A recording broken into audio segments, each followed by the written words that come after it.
Hi every one, welcome back. മറ്റൊരു വീഡിയോയിലേക്ക് എല്ലാവർക്കും ഒരിക്കൽ കൂടെ സ്വാഗതം. പഞ്ചായത്ത് ഇലക്ഷനൊക്കെ അടുത്ത് വരികയല്ലേ, അപ്പോൾ നമുക്ക് നമ്മുടെ പേര് വോട്ടർ പട്ടികയിൽ ഉൾപ്പെട്ടിട്ടുണ്ടോ എന്നുള്ളത് എങ്ങനെയാണ് ചെക്ക് ചെയ്യുന്നത് എന്നുള്ളതാണ് ഈ ഒരു വീഡിയോയിലൂടെ നമ്മൾ നോക്കാനായിട്ട് പോകുന്നത്.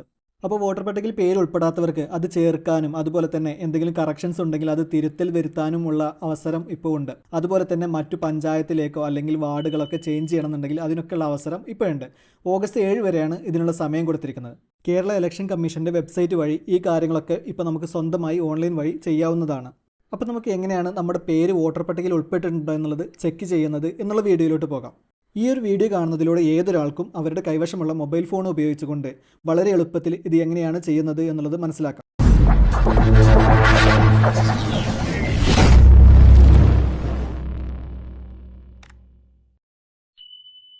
അപ്പോൾ നമ്മൾ ഇതിനു വേണ്ടി ആദ്യമായിട്ട് നമ്മുടെ ഫോണിൽ ഇൻസ്റ്റാൾ ചെയ്തിട്ടുള്ള ബ്രൗസർ ഒന്ന് ഓപ്പൺ ചെയ്ത് കൊടുക്കുക.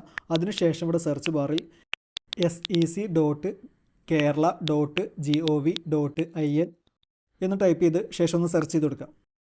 ശേഷം വരുന്ന റിസൾട്ടിൽ നമുക്കിതുപോലെ ഒന്നാമതായിട്ട് തന്നെ കാണാം സ്റ്റേറ്റ് ഇലക്ഷൻ കമ്മീഷൻ കേരള എന്നുള്ളത്. അപ്പോൾ നമ്മൾ ആ ഓപ്ഷനിൽ ഒന്ന് എൻ്റർ ചെയ്ത് കൊടുക്കുക. ശേഷം നമുക്ക് ആ ഒരു ഹോം പേജ് ഇതുപോലെ ഓപ്പൺ ആയി വന്നിട്ടുണ്ടായിരിക്കും. അവിടെ ഒരു നോട്ടിഫിക്കേഷൻ നമുക്ക് കാണാം. അവിടെ പൊതുജനങ്ങളുടെ പ്രത്യേക ശ്രദ്ധയ്ക്കെന്ന് പറഞ്ഞു കൊടുത്തിട്ടുണ്ട്. കേരള സംസ്ഥാന തിരഞ്ഞെടുപ്പ് കമ്മീഷൻ്റെ പോർട്ടലാണിത്. അതുപോലെ തന്നെ പഞ്ചായത്ത്, മുനിസിപ്പാലിറ്റി, കോർപ്പറേഷൻ തുടങ്ങിയവയിലേക്കുള്ള തിരഞ്ഞെടുപ്പുമായി ബന്ധപ്പെട്ട സേവനങ്ങളാണ് ഈ ഒരു പോർട്ടലിലൂടെ ചെയ്യുന്നത് എന്നുള്ളതൊക്കെയാണ് അവിടെ കൊടുത്തിട്ടുള്ളത്. അപ്പോൾ നമുക്ക് ആ ഒരു നോട്ടിഫിക്കേഷൻ ഒന്ന് ക്ലോസ് ചെയ്ത് കൊടുക്കുക. ഈ ഒരു ഭാഗത്തായിട്ട് നമുക്ക് അനൗൺസ്മെൻറ്റ്സ് എന്നുള്ളത് കാണാം. വോട്ടർ പട്ടികയിൽ പുതുതായിട്ട് പേര് ചേർക്കുന്നതിന് വേണ്ടിയുള്ള നിർദ്ദേശങ്ങളൊക്കെ അവിടെ കൊടുത്തിട്ടുണ്ട്. അപ്പോൾ അതൊന്ന് വായിച്ച് നോക്കി മനസ്സിലാക്കാവുന്നതാണ് നമുക്ക്. അതിനുശേഷം ഇവിടെ മുകൾ ഭാഗത്തായിട്ട് കാണുന്ന സിറ്റിസൺ എന്നുള്ള ഈ ഒരു ഓപ്ഷനൊന്ന് നമ്മൾ എൻ്റർ ചെയ്ത് കൊടുക്കുക. ശേഷം നമുക്കിവിടെ വോട്ടർ സർവീസസ് എന്നുള്ളൊരു പേജ് ഓപ്പണായി വരുന്നതായിരിക്കും. അവിടെ നമുക്ക് അഡീഷൻ, കറക്ഷൻ തുടങ്ങിയ ഓപ്ഷൻസൊക്കെ നമുക്ക് കാണാം. ഇവിടുന്ന് താഴോട്ട് സ്ക്രോൾ ചെയ്ത് കൊടുത്തു കഴിഞ്ഞാൽ ഇവിടെ താഴെ സെർച്ച് വോട്ടർ എന്നുള്ള ഈ ഒരു ഓപ്ഷൻ നമുക്ക് കാണാം. ഇവിടെ സെർച്ച് വോട്ടർ എന്നുള്ള ഈ ഓപ്ഷനിൽ നമ്മളൊന്ന് എൻ്റർ ചെയ്ത് കൊടുക്കുക. അപ്പോൾ നമ്മൾ ആ ഓപ്ഷനിലൊന്ന് എൻ്റർ ചെയ്ത് കൊടുത്തു കഴിഞ്ഞാൽ നമ്മൾ ഇതുപോലൊരു ഇൻ്റർഫേസിലോട്ടായിരിക്കും വന്നിട്ടുണ്ടായിരിക്കുക. വോട്ടർ സെർച്ച് ഓപ്ഷൻസ് എന്നുള്ളതാണ് അവിടെ നമുക്ക് രണ്ട് രീതിയിൽ നമ്മുടെ വോട്ടർ പട്ടികയിൽ പേരുണ്ടെന്നുള്ളത് ചെക്ക് ചെയ്യാനായിട്ട് കഴിയുന്നതാണ്. സെർച്ച് വോട്ടർ സ്റ്റേറ്റ് വൈസ് എന്നുള്ളതും search voter local body wise എന്നുള്ളതുമാണ്. ഇവിടുന്ന് നമുക്ക് നമ്മുടെ വോട്ടർ ID കാർഡ് നമ്പർ അറിയുന്നുണ്ടെങ്കിൽ സ്റ്റേറ്റ് വൈസ് എന്നുള്ള ഓപ്ഷൻ സെലക്ട് ചെയ്തുകൊണ്ട് നമുക്ക് വളരെ എളുപ്പത്തിൽ തന്നെ സെർച്ച് ചെയ്യാവുന്നതാണ്. അല്ല എങ്കിൽ നമുക്ക് ലോക്കൽ ബോഡി വൈസ് ആണ് നമ്മുടെ ഓപ്ഷൻ സെലക്ട് ചെയ്തുകൊണ്ട് നമുക്ക് തിരയേണ്ടത്. അപ്പോൾ നമുക്ക് ആദ്യം നമ്മുടെ ID കാർഡ് നമ്പർ വെച്ച് സെർച്ച് ചെയ്യുന്നതിന് വേണ്ടി സ്റ്റേറ്റ് വൈസ് എന്നുള്ള ഓപ്ഷൻ നമുക്കൊന്ന് സെലക്ട് ചെയ്ത് കൊടുക്കാം. തുടർന്ന് ഇതുപോലൊരു ഇൻ്റർഫേസിലോട്ടായിരിക്കും നമ്മൾ വന്നിട്ടുണ്ടായിരിക്കും. വോട്ടർ സെർച്ച് എന്നുള്ളൊരു ഓപ്ഷൻ കാണാം.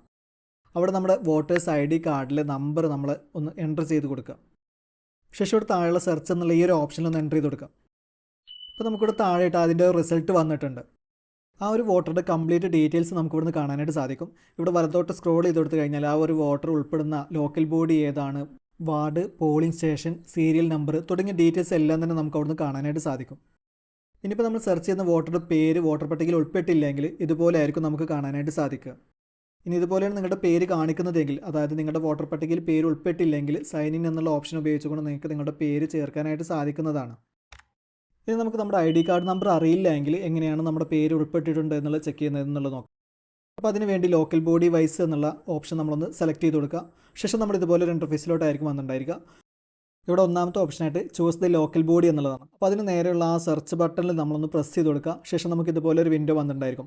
അവിടെ ബ്രൗസ് ലോക്കൽ ബോഡി എന്നുള്ളതുണ്ട്. അതിൽ ഒന്നാമത്തെ ഓപ്ഷൻ വരുന്നത് ചൂസ് ഡിസ്ട്രിക്ട് എന്നുള്ളതാണ്. അവിടെ നമ്മുടെ ഡിസ്ട്രിക്ട് നമ്മളൊന്ന് സെലക്ട് ചെയ്ത് കൊടുക്കുക. അടുത്ത ഓപ്ഷൻ വരുന്നത് ചൂസ് ലോക്കൽ ബോഡി എന്നുള്ളതാണ്. അതിൽ നിന്ന് നിങ്ങളുടെ ലോക്കൽ ബോഡി പഞ്ചായത്ത് അല്ലെങ്കിൽ മുനിസിപ്പാലിറ്റി, കോർപ്പറേഷൻ, അപ്പോൾ ഏതാണ് എന്നുള്ളത് അതിൻ്റെ ആ ഒരു പേര് നിങ്ങളവിടെ സെലക്ട് ചെയ്ത് കൊടുക്കുക.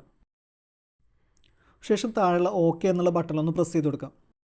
ശേഷം അടുത്ത ഓപ്ഷനിൽ വരുന്നത് പ്രൊവൈഡ് വോട്ടർ നെയിം അല്ലെങ്കിൽ വോട്ടർ ID കാർഡ് നമ്പർ എന്നുള്ളതാണ്. അപ്പോൾ നമ്മുടെ വോട്ടർ ID കാർഡ് നമ്പർ നമുക്കറിയില്ല. അപ്പോൾ നമ്മുടെ വോട്ടർ നെയിം എന്നുള്ള ഭാഗത്ത് നമ്മുടെ പേര് നമ്മളൊന്ന് എൻ്റർ ചെയ്ത് കൊടുക്കുക. ശേഷം അതിന് താഴെയായിട്ടൊരു കോഡ് കൊടുത്തിട്ടുണ്ട്. അതിന് വലതുവശത്തുള്ള ആ ഒരു കോളത്തിൽ ആ ഒരു കോഡ് നമ്പർ അതുപോലെ തന്നെ കറക്റ്റായിട്ടൊന്ന് എൻ്റർ ചെയ്ത് കൊടുക്കുക. ശേഷം ഒരു താഴെയുള്ള സെർച്ച് എന്നുള്ള ഈ ഒരു ബട്ടണിലൊന്ന് പ്രസ് ചെയ്ത് കൊടുക്കുക. ശേഷം നമുക്ക് ആ ഒരു സെർച്ച് റിസൾട്ട് ഇതുപോലെ താഴെ വന്നിട്ടുണ്ടായിരിക്കും.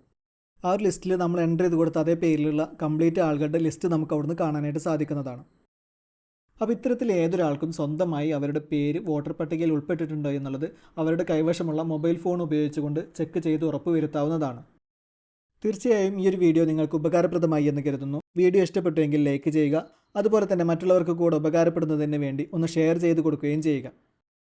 കൂടാതെ നിങ്ങൾ ഈ ചാനൽ ആദ്യമായിട്ട് കാണുന്നവരാണെങ്കിൽ ഇപ്പോൾ തന്നെ വീഡിയോയുടെ താഴെയുള്ള സബ്സ്ക്രൈബ് ബട്ടൺ ഒന്ന് പ്രസ് ചെയ്ത് ചാനൽ സബ്സ്ക്രൈബ് ചെയ്ത് വെക്കുക. തുടർന്നുള്ള ബെല്ലൈക്കൺ കൂടെ ഒന്ന് എനാബിൾ ചെയ്ത് വെക്കുക.